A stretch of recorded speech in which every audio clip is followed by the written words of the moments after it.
so happy and glad that there are so many manufacturers now trying to reproduce this instrument and coming up with new things. For me, the idea was that this had such an impact on me, it should be accessible to anybody. And I think that is what I wanted to achieve when I started manufacturing this particular instrument, is I needed everybody to experience what I experienced. My son Alex is now 18, just finished high school last year. He's decided to learn how to manufacture handpans and steel drums with me. So the first time I ever saw a handpan was really 2004.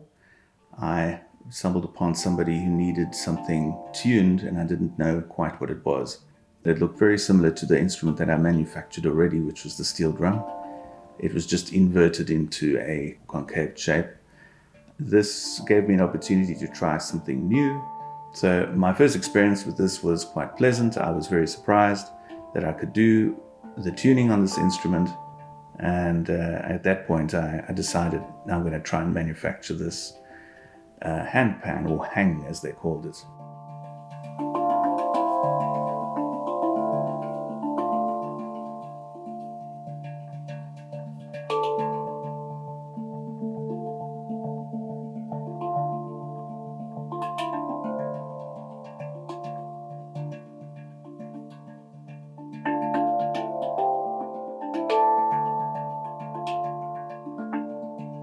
So the manufacturing process of the handpan generally starts at a company that cuts the steel for us. We receive the plate in a circular cut. It's cut with a laser. Normally it comes in a 8-meter sheet of steel that we have to cut, so it's very difficult for us to hand shear it. And then it comes in a disc of 530 millimeters in diameter.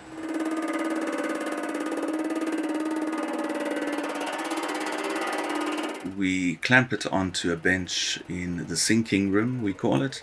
This is a turntable that turns on an electric servo motor at whatever revolution we want.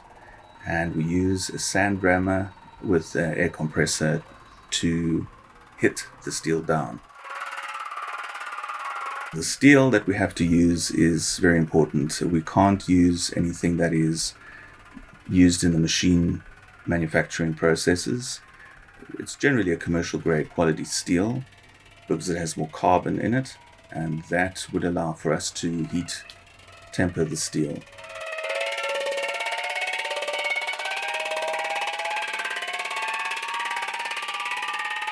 The other steels unfortunately are too soft and they leave stretch marks in it. It has too much sulfur, which creates pit marks in the steel, so we don't like using that. And the stiffer that we can get the steel, the better the tone of the notes that we play. And then we move it on to a process for marking the instrument.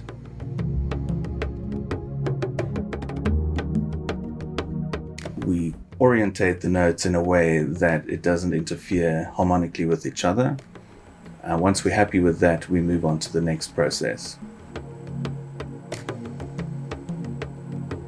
We press the notes out with a 40-ton press. Obviously, we don't go all the way to 40 tons, but it gives you the dimple shape, which we used to do by hand, but we found it much easier with a press, and it doesn't change the tone of the sound, whether we use a press or by hand. That we do very carefully to make sure that there's no slippage on the steel and we don't warp the perfectly uniform concave shape.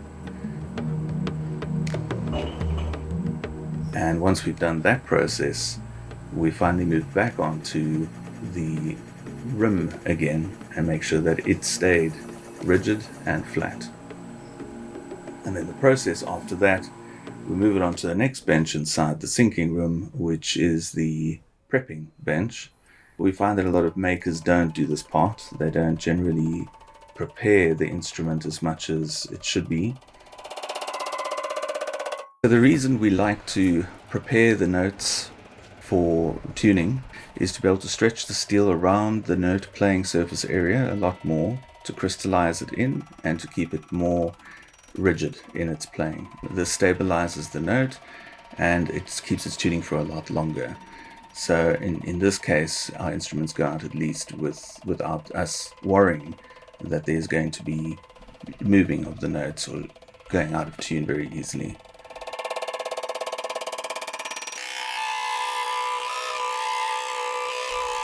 So after this process of preparing, I do what we call isolating. Now this is something that most makers don't really do, but I fine isolate around the notes. I hit with a very fine hammer around each note, making sure that every millimeter has got no what I call leakage.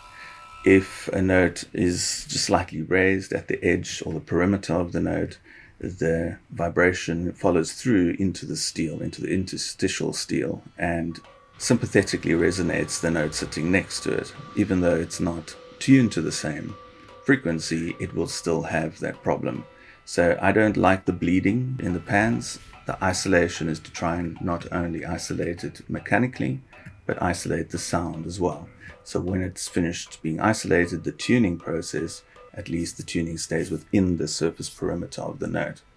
Straight after the isolation is the process where we burn the drum. If this was a mild steel drum, we would burn the instrument to a certain temperature, around 250 to 290 degrees Celsius.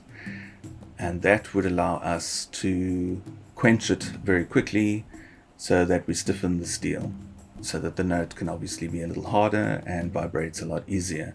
If this was stainless steel, we wouldn't then burn it for that reason, but we would burn it and not quench it simply for the reason of changing the color of the handpan. Some of the clients like silver, some of them enjoy a gold or even bronze copper finish, and that is simply done by heat processing.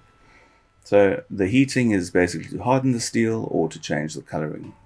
Once that is done, it goes on to the tuning, the first tuning session that we do.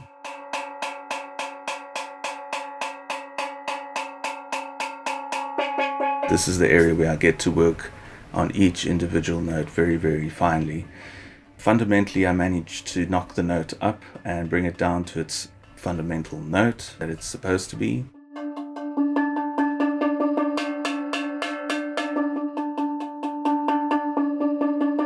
Once that process has been done and moved on through the whole pan, I then bring in the octaves of each note and then the fifths.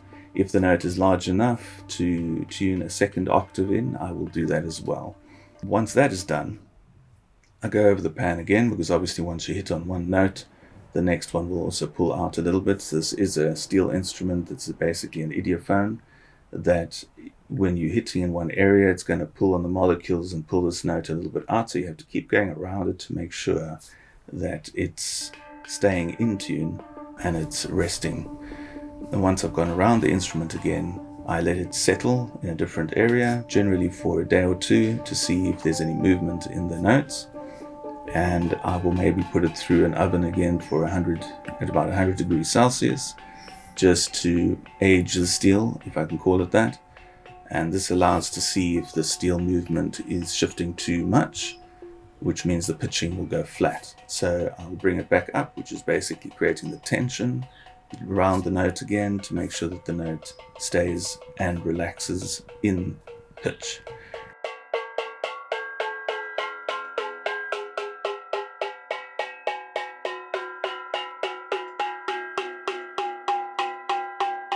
Once that is done, we move on to a process where we join the instrument. And from that process, we go into the retuning. So the retuning is now, since the instrument has been clamped, it's pulling slightly differently. So now the notes are pulled out again, and we have to now retune this instrument. After that retuning, we let it sit for even longer, and we wait and see if it pulls out, and then we do its final tuning, and that would be ready then for the client to receive. You need to tune it maybe once every year or once every 2 years, depending on how it's treated. If it's dropped, it's going to need tuning. If you knock it or hit the note, it's going to need tuning. If it sounds funky, it's going to need some tuning. A lot of what you're hearing fundamentally may be in, but they, remember, are little bits of harmonics, if we call it, or partials in some instances people call it, that need to be adjusted. It's also the only instrument, along with steel pan and a marimba, that we physically have to tune the different harmonics in.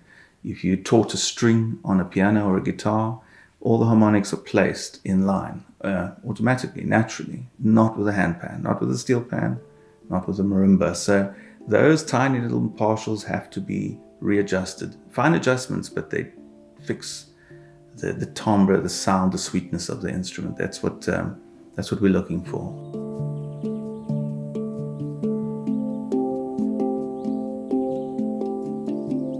I find the connection that I have with people and the connection that the handpan has between us, from one to another, where somebody's never heard it before and I can officially play it for them for the first time. I do that so often that I don't even play it by myself anymore, because so often do people want to come here and just have me play the handpan. It just has that so much of an attraction to it that I can't explain it. It looks like a spaceship, something that's not from this earth, something that is something new, and yeah, you just have to experience that sound physically. It's not something that you can easily record and reproduce, but physically that sound almost has a way of vibrating through your body. It's almost like connective tissue, really. You have this way of communicating with one another in a different space, in a different environment, and that's handpan.